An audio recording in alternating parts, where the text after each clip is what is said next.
After playing the Low Life Wraithlord build, I was left with two questions. One, how many bugs does the Wraithlord have? And two, are all Low Life builds as powerful? I don't have answers to either one. I'm pretty sure the answer to how many bugs does the Wraithlord have is yes, and I can tell you that at least one other Low Life build is definitely very powerful, that being Low Life Torment Warlock, which is exactly what I'm going to be talking about today. I took all the Torment Warlock gear that I had before and kind of just converted my character over. Turns out it's not that big of a change, but there are a few important differences. Just keep in mind that today's video is going to be more of a build showcase and less of a build guide, meaning less details, less of a focus on how to play the build, how to gear it, etc., and more of a focus on my experiences when doing so. So if you like seeing build showcases, do be sure to get subscribed, leave a like to tell the algorithm that you enjoy this content, and hey, you can look forward to more build showcases in Path of Exile Necropolis, which I'm definitely going to be covering. But for now, let's get into things. Now, the first thing on my initial experience is I should have felt weaker. I uncapped my resistances in swapping some of my gear around, mostly to get a little more necrotic res. I don't think I particularly gained or lost damage. Overall, the DPS felt very, very similar, and I also lost all of my crit avoidance and crit damage reduction, which sounds like the build should have been weaker defensively. But I went from like 4k stable ward to 11 to 12k depending on the exact gear that I was wearing. And this is where things get very, very interesting, because as it turns out, if you're sitting at 11 to 12k stable ward, a lot of those other problems just don't matter. So yes, low life builds are incredibly powerful, possibly game-warpingly so, because you kind of get incentivized to ignore all the other defenses that Last Epoch has to offer, and just build into more and more and more ward. You could say ward for the ward gods. And while in the past, getting crit could have gotten me killed, ultimately, because my health pool roughly doubled, it didn't matter anymore. And whereas before, being slightly under res cap could have gotten me killed, because my health pool doubled, yeah, that didn't matter either. I do think the damage ceiling for this version of a build is a little bit lower, just because you're stuck using things like Exsanguinous and Last Steps of a Living, which aren't exactly known for dropping super frequently with LP. I don't think Exsanguinous is that bad, Last Steps is definitely a pain, and I say this as someone who farmed a 2 LP Last Steps, and then proceeded to slam 2 of the stats that I wanted on it. I also don't think this version is as beginner friendly, because you kind of have to know how much ward gen you have and how much damage you can take as a result. There are several times where I was just face tanking things that I absolutely shouldn't have been. But I was like, okay, I'm sitting at like 8k ward, that means it's not really overwhelming my ward gen, I'm fine. Oh, I dropped to 6k, I have to be really careful. Oh, I dropped to 4, I have to hit Profane Veil immediately. I need to use my defenses or I'm going to die. And I did a couple times not hit Profane Veil, and in fact die. Yeah, this version of a build isn't invulnerable, though it definitely made around 400 to 500 corruption, where my character was, feel much, much easier. I felt like I needed to push to 600 or 700 before my build would start being challenged. The other advantage of this version is long-term, I could entirely drop health from the equation. I could focus all in on ward generation, ward retention, those fun stats, and essentially replace the life with minion life. Then I could do the Profane Veil, eat your minions for ward stuff, which was bugged and is now fixed. I did not do this for this video, mostly because I got kind of bored of playing this build. So now let's talk about the details a little bit more, so you can see what I did. Welcome to the Burning Hellscape, where I'm going to go over passive skills, gear, and blessings. Oh, idols too, I guess. Maybe. Might forget them again. First up though, skills. I haven't actually changed very much in terms of skills from when you last saw the build, so I'm just going to highlight a few very important things. For example, how Spirit Gale is still really not doing that much. It provides a couple of extra hits, but you're taking it to get Damned Waters, Twisted Waves, and Grim Tide. These are the big damage multipliers, which combine with other multipliers like Tomb Gorger. And I believe Eradication or Death from Below got bug fixed, so you can now do self-curse stuff. However, that would get rid of all this build's damage since we're a Torment build, so I haven't messed with it yet. Maybe at some point in the future. Then coming over here, Wandering Spirits got a buff, it does a little more damage. I'm still not sure if I want 2 out of 3 or 3 out of 3 on Familiar Souls. Been kind of going back and forth there. The lower reveal range means the damage is more focused, more single target, but having the extra clear can be a little bit nice. You know, put it up and just run. Arguably, you just grab something from False Courage, since you already have enough multipliers elsewhere. Especially with Reap the Damned, That does way too much damage. Then coming over to Spirit Plague, Exsanguination is, again, the most important thing in Spirit Plague. If you take nothing else, you take Exsanguination. Then you come down here and here to get that extra quality of life. After that, having it do damage is icing on the cake. It's really just about those Immolator Ablation stacks, which surprisingly, I thought it might mess with a low life build. Now it's fine, I can just tank the damage, and if I go into Profane Veil, it all comes back. So yeah. Bone Curse, I kept 100% as is. Honestly, the more I play the low life version, the more I actually thought I should switch to Transplant for just a few extra defenses instead of damage. Guess you could do that if you want to know more about what to respec. Actually, let's not respec it here. Where is it? Transplant. First, you'd come up here. You'd take all this. Then you come over here. Rain of Blood, Doombringer, and Violent Emergence. Pretty standard spec. Make sure to max out Fleeting Form. Oh, also make sure to max out Acolyte's Fervor. Gives you more mobility overall in exchange for cutting your damage a bit. Last up, Profane Veil. Still not doing the Vampiric Pool stuff for no particular reason other than I didn't think it was worth it at this corruption level. If I was going to continue to push on the build, now that the bug fix is in place, I would be doing this. I'd be consuming minions, going with the Bone Prison stuff. Basically, you just want in and minion life. Your damage should still be fine even in higher corruption, and it's way, way, way more defenses. Aside of that, Seance, buff your stuff up. It's a good way to apply extra things like Bone Curse, at least kinda, better than nothing. Another curse over here, and you get some global damage, but ultimately I found that the movement speed and quality of life was more valuable. Then passives, haven't changed anything in Acolyte. Took a couple points out in Warlock, mostly didn't change stuff. Guess I should go over to the other side of the screen, so let's do that quickly. There you go, now you can see the nodes. Realistically, the major change is taking points out of Spirit Leech. You don't want to leech health anymore. And instead taking Hollow Lich. That way, health leech is just completely disabled. And putting a couple of points in Dance with Death. Which, honestly, because I'm always at low life, I should probably max this out for 8 points. I'm sure I could find the extra passive somewhere, though it also doesn't feel particularly impactful. It's just a damage increase, and you have so many of those anyway, that I'd rather things like Intelligence, which give ward retention and base damage. In fact, I don't know that I'm actually taking any just raw damage increases anywhere on this build, which is a little bit terrifying.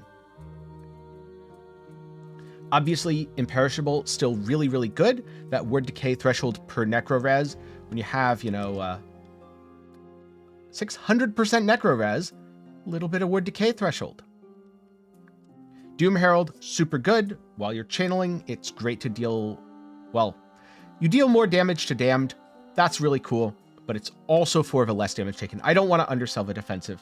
It is great to deal more damage while sitting invulnerable in Profane Veil, but if there's a dot, having that less damage taken is super cool as well. And yeah, the only other important thing is taking Hollow Lich and putting points in Dance with Death.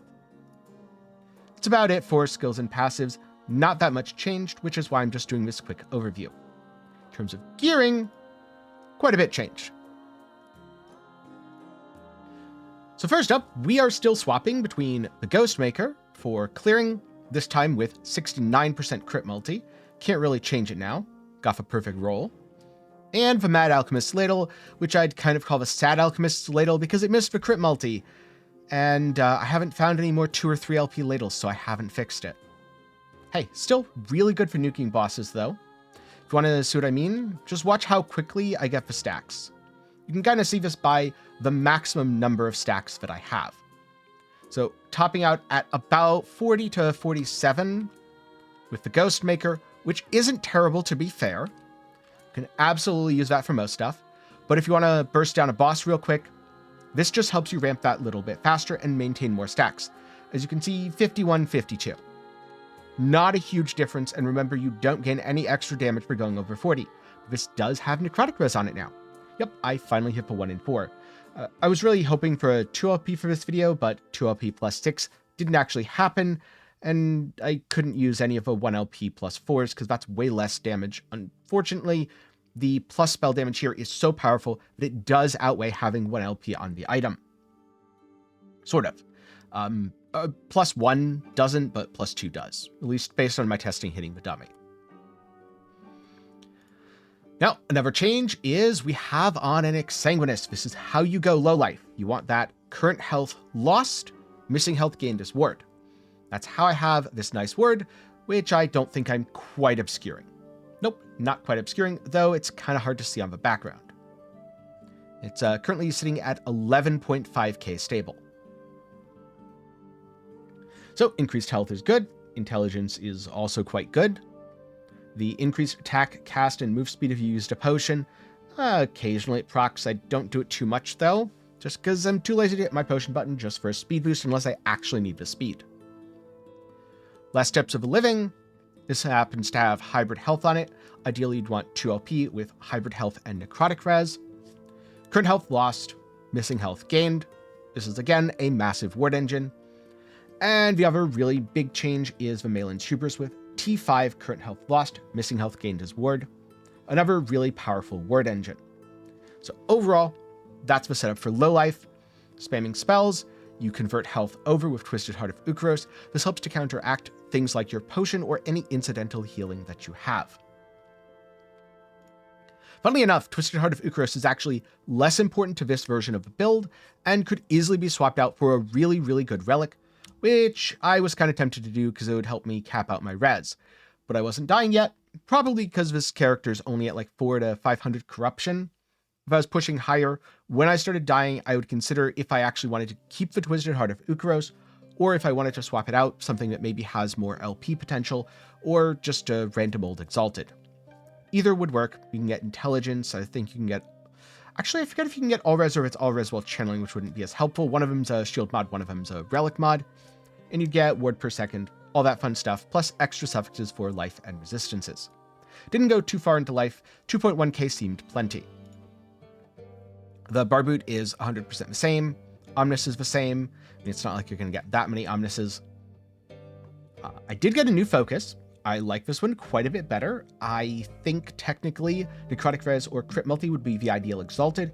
The spell damage does help a little bit, not super important. And hey, the implicits are pretty well rolled. Then for rings, this one's an original. It does too much to replace, even if a freeze rate multi isn't too useful. Then this one, doing very, very nice work. The base is a little unfortunate. All the explicit stats, including the sealed Fizz Res, nearly perfect. So that's what I've been using. And relics, mostly the same. Or, sorry, idols, not relics. I don't know, some games use idols, relics, divinity slates. It gets confusing after a while. So, still going for Necrotic Res, Bone Armor. Still keeping the Fizz Res, Profane Duration. I don't think I would play this without Profane Veil Duration after having one of these. 2 might be ideal, but I ended up thinking that the double health and word retention was feeling just a little bit better, and this let me swap off of the all res for more Necrotic Res. So that's what I was going with for now. I could easily see myself filling these up later though. In terms of blessings, almost nothing has changed. We're still going with Crit Multi, still going with Word Gen. I did get a better armor blessing. It's near perfect rolled now, so that's pretty sweet. I failed to get a better armor blessing here. It is what it is. And then I have a near perfect Necrotic Res with Grand Dream of Iterra. That's why my resistances are so scuffed, but it felt much, much better to have the extra Necro Res. And so that put me at 11.5k stable ward, which overall feels really, really good.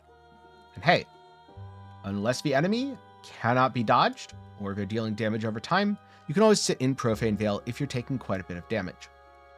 So if you watched the gameplay and the introduction closely, one thing you might have noticed is I was standing in a lot more stuff, and this is by far the strength of ward builds.